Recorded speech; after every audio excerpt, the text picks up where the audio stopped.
दर्द का रिश्ता होता है। हमारी दादी माँ की जमीन उसने अपने नाम करवाई है ना? नहीं खुशबू, हमें सबसे पहले दादी माँ की तलाश करनी होगी। मुझे लगता है कि दादी माँ उसी मुकुंद प्रसाद के घर में, और अगर दादी माँ उस मुकुंद प्रसाद के घर में तो वो दादी माँ को मार भी सकते हैं। सुरभि का फोन आया था, उनके घर में आप ही के नाम की चर्चा हो रही है। हमारे घर के लिए माँ जी एक मुसीबत बन चुकी है। भागो, भागो, भागो।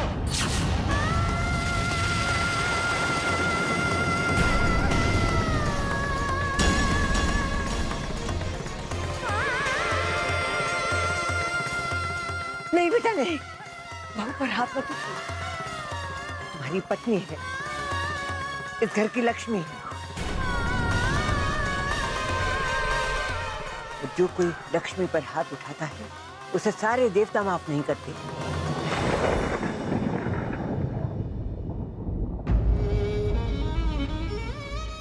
लेकिन माँ जी, नहीं, जो कुछ भावना ने कहा वो बिल्कुल ठीक कहा। ये सच कह रही है। बेटा, मैंने इस घर को हंसते खेलते देखा है। इस घर को मत बिखरने दो, मत टूटने दो।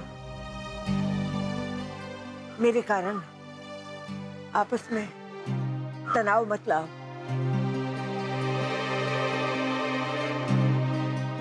जो बहू ने कहा वो ठीक है। इस घर को मत बिखरने दो, मत टूटने दो। मैं नहीं चाहती कि मेरी वजह से ये घर बिखरने लगे, टूटने लगे। नहीं बेटा, मत।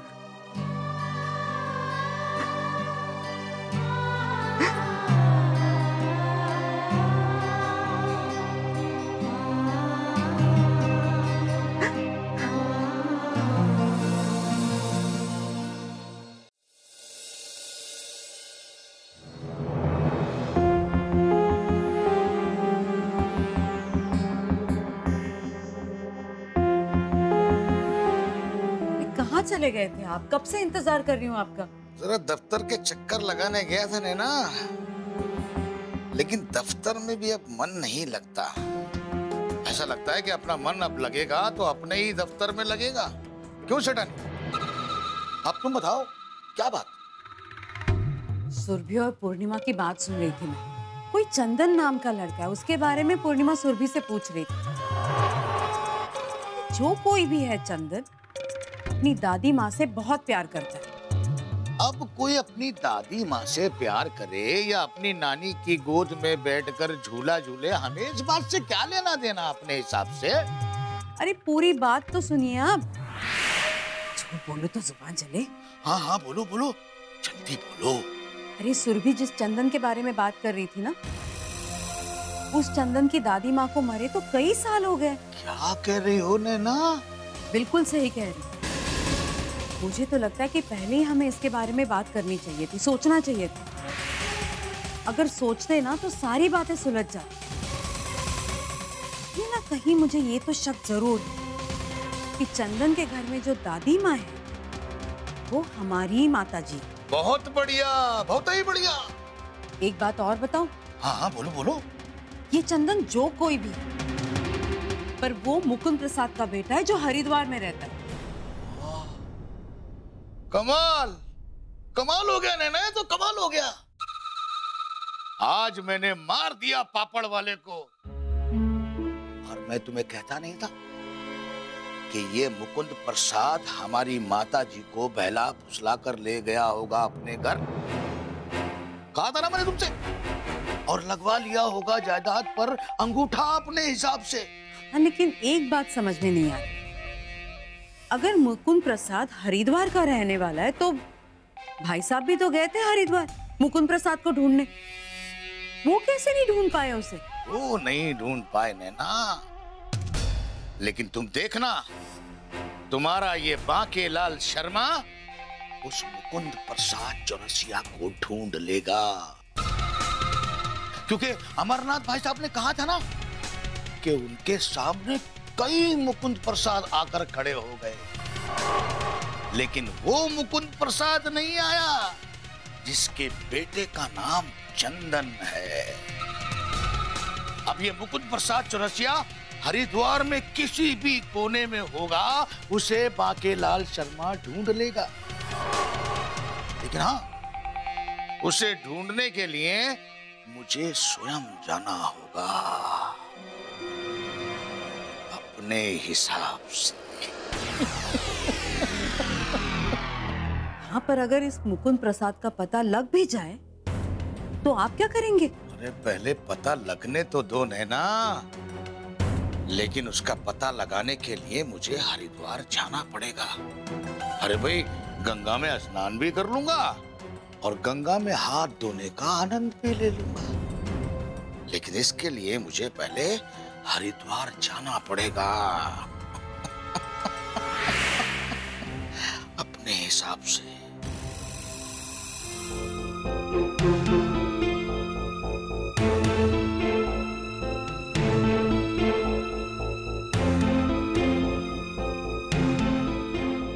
ऐसा कौन सा उन्होंने 7 परतों में मुकुंद प्रसाद को छुपा कर रखा होगा?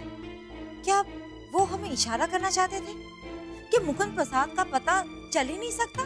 हाँ सरस्वती, भाई साहब ने हरिद्वार जाकर मुकुंद प्रसाद को ढूंढने की कोशिश की ही नहीं, बल्कि उसे किसी ऐसी जगह जाकर छुप जाने को कहा है जहां हम कभी पहुंच नहीं सके। बहुत बड़ी बात है सरस्वती, मुकुंद प्रसाद के सामने आते ही सारी सच्चाई सामने आ जाएगी। इसलिए भाई साहब ने अच्छी तरह से तैयारी की है कि मुकुंद प्रसाद तक कोई पहुंच ही ना सके।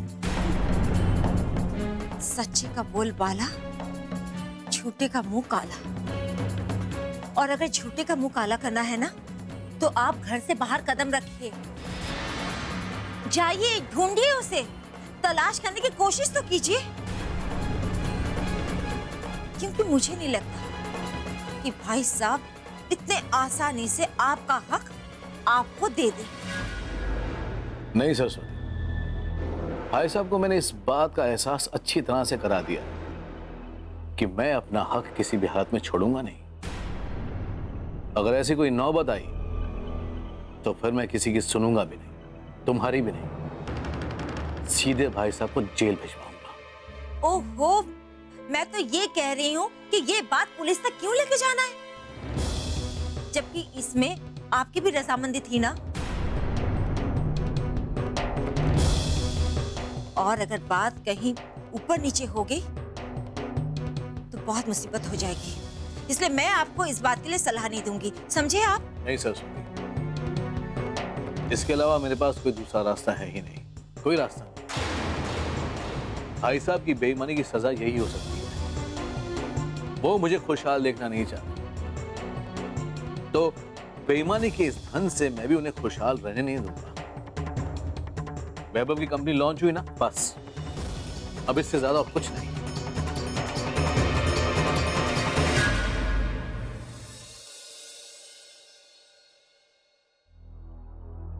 मेरे अपने बेटों ने हरिद्वार मिलाकर मुझे मरने के लिए छोड़ दिया, और इसी हरिद्वार में एक ऐसे नेक इंसान ने मुझे अपनी माँ का दर्जा दिया, अपने घर में रखा, इतना आदर सम्मान दिया,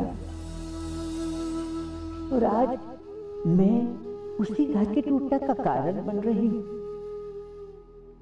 बहू, पता नहीं मुकुंद के हाथों में हथकड़ी लगने की बात कर रही थी, और मुकुंद और बहू ने के बीच में इतना प्यार था, और मेरी वजह से उन दोनों में अब ये तकरार शुरू हो चुकी है। नहीं, मैं इस घर को टूटने नहीं दे सकती। मेरी वजह से पति पत्नी में इतनी दरार नहीं पड़ सकती। इनके रिश्तों को बिगड़ने नहीं दूंगी मैं। दादी माँ, आप रो रही? क्या बात है दादी माँ? नहीं बेटा, कुछ नहीं, आंखों में कुछ चला गया शायद। नहीं दादी माँ, मुझे लगता है कि जरूर कोई बात है, आप मुझे बताइए। बेटा, तुम्हें तो मेरे घर के बारे में सब कुछ पता है, सब कुछ पता भी लगा लेते हो। वहां पे क्या ऐसी बात हो रही है जो मुकुंद का नाम लेकर चर्चा हो रही है। आप ये आप क्या कह रही हैं दादी माँ? हाँ बेटा, और सुरभि शायद अभी दिल्ली में है। उसने बहू को क्या बताया? मैं इस बारे में कल पता करता हूँ। हाँ बेटा, अच्छी तरह पता करना, कहीं कलयुग का ये ना देखने को पड़े कि जिसने अच्छाई की, जिसने नेकी की, उसी को बदी मिले। मैं कुछ समझा नहीं दादी माँ। तुम कल जाकर पता करो अच्छी तरह और फिर मुकुंद को भी समझा देना। अच्छा, जाओ अब सो जाओ, बहुत रात हो गई है, मैं भी आराम करूंगी। खुश।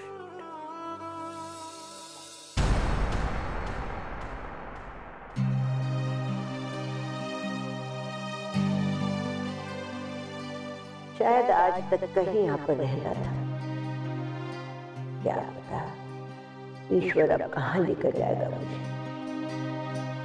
शायद ईश्वर की यही मर्जी है कि मुकुंद की खुशियों के लिए, इस घर की खुशियों के लिए मुझे इस घर से जाना ही होगा, जाना ही होगा।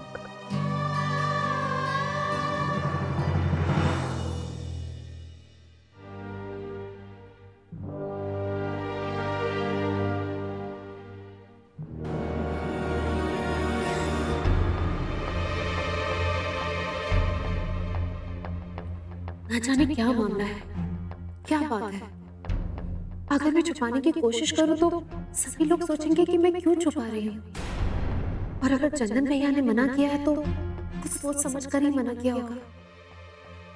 अब तो मैं फूफा जी का नाम भी नहीं ले सकती यहाँ।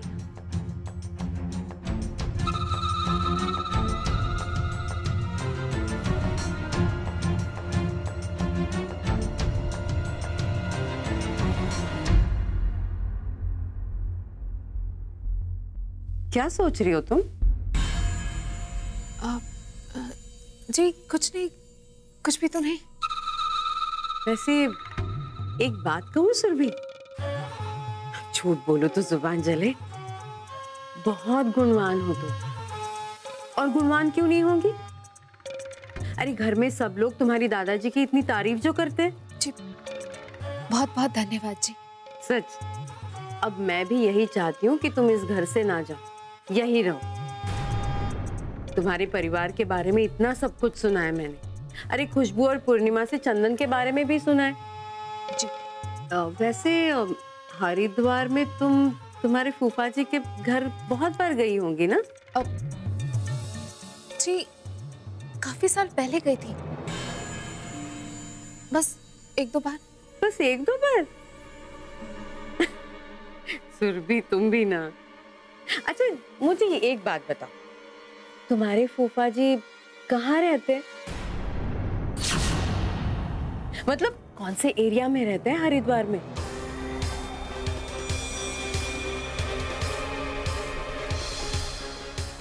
अरे ऐसे क्या देख रही हो? मैं चंदन का पता ही तो पूछ रही हूँ। सुना है कि बहुत मददगार है वो। अब देखो सर, अगर हमें कभी हरिद्वार जाने की नौबत आए तो और किसी चीज के बारे में हमें मदद लेनी हो तो चंदन की मदद ले सकते हैं हम, है ना? इसीलिए पूछ रही हूं मैं, कहाँ रहता है वो? मैंने कहा ना आपसे, मैं बहुत पहले गई थी वहां। मुझे नहीं पता वो लोग कौन से एरिया में रहते हैं, क्या पता है उनका।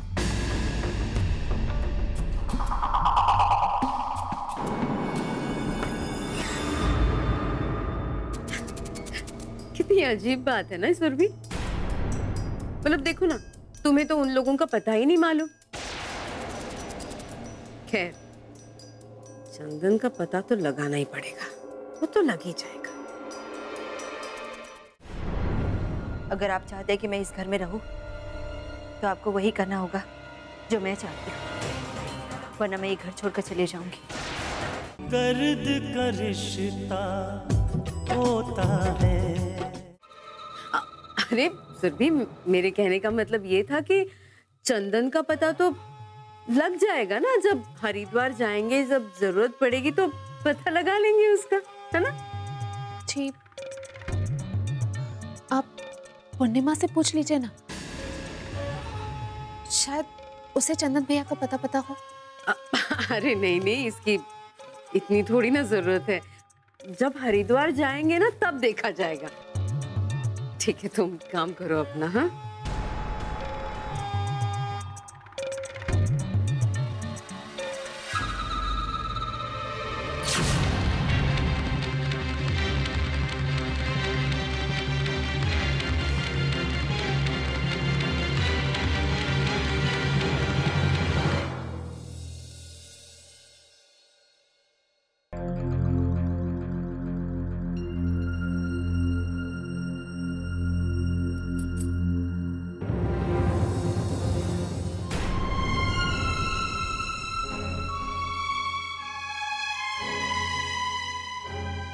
देखो भावना, आज पहली बार ऐसा हुआ कि मैंने तुम पर हाथ उठाया। मैं भी यही सोच रही हूँ। हाथ उठाया भी तो किसकी वजह से? देखो भावना, तुम माँ जी को गलत मत समझो। आप एक बात तो अच्छे से समझ लीजिए, आप चाहे मुझे मार डालिए, लेकिन होगा वही जो मैं चाहूंगी। भावना, मेरी बात को समझने की कोशिश करो। आप समझने की कोशिश कीजिए। अब समझने का वक्त गुजर चुका है। आपको कोई धोखेबाज कहे, फ्रॉड कहे, कि मैं बर्दाश्त नहीं कर सकती।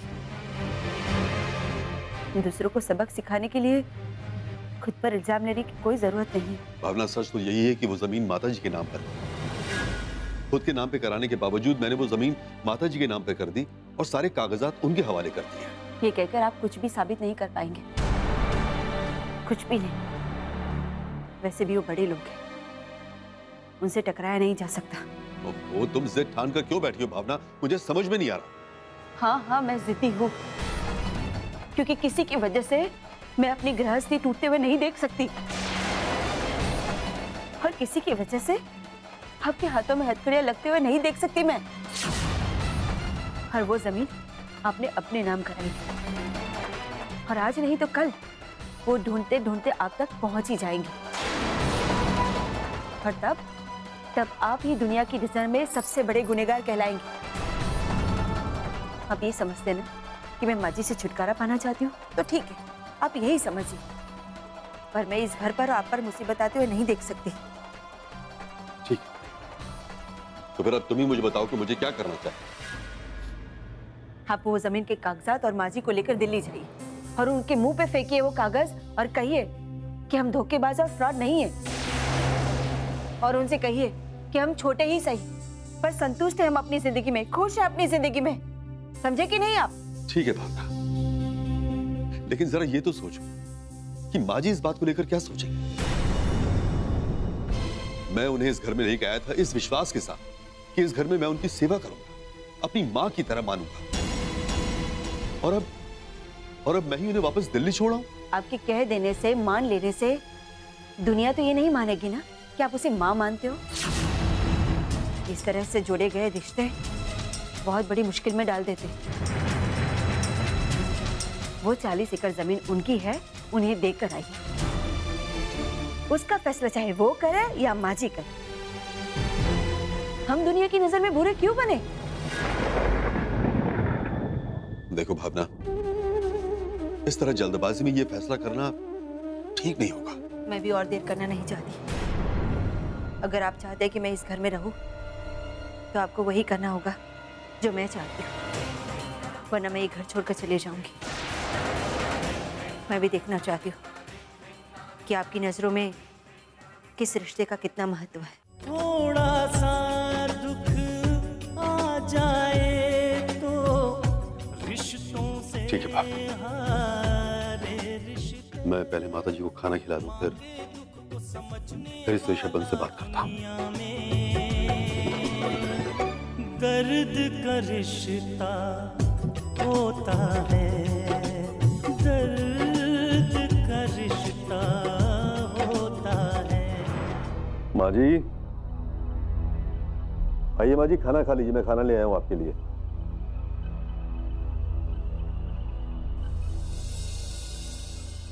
माँ जी कहाँ चली गई?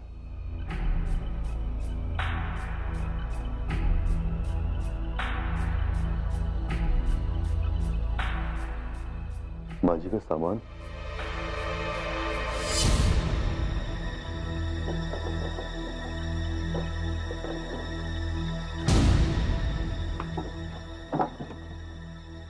अरे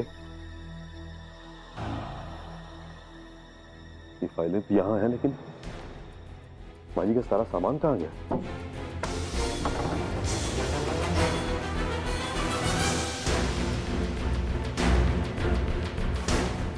माँ जी कहाँ जा सकती है?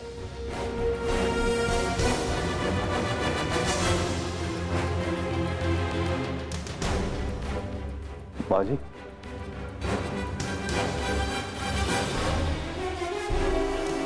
भावना। हाँ बेटा, माता जी भी दूर नहीं की होंगी, अब उन्हें ढूंढ लेंगे। दर्द का रिश्ता होता है। चंदन, चंदन, क्या बात है पापा? बेटा माता जी अपने कमरे में नहीं है। क्या? हाँ बेटा, वो घर छोड़कर चली गई है।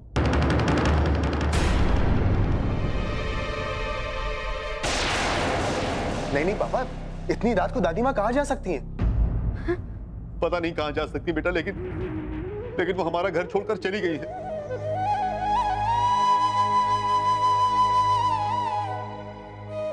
लेकिन पापा, दादी माँ अचानक ऐसा क्यों करेंगी?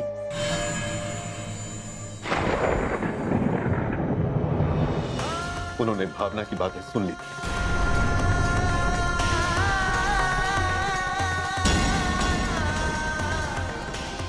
उन्होंने देख लिया था कि मेरे और भावना के बीच में झगड़ा हो रहा।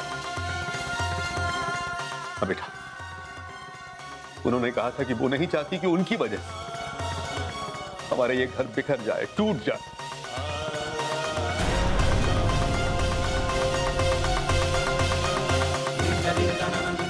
खुद को संभालिए पापा, दादी माँ कहीं नहीं जा सकती। हम दादी माँ को ढूंढेंगे, दादी माँ जरूर मिल जाएंगी। दादी माँ को कुछ नहीं होगा पापा।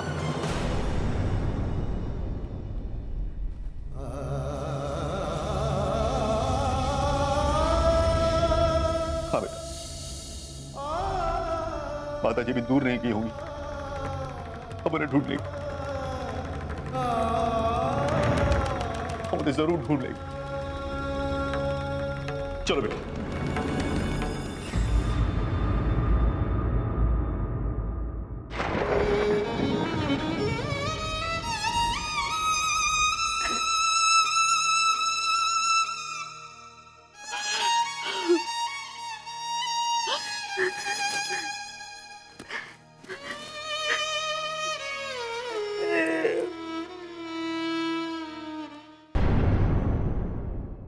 तुम ठीक कहती हो श्रावणी।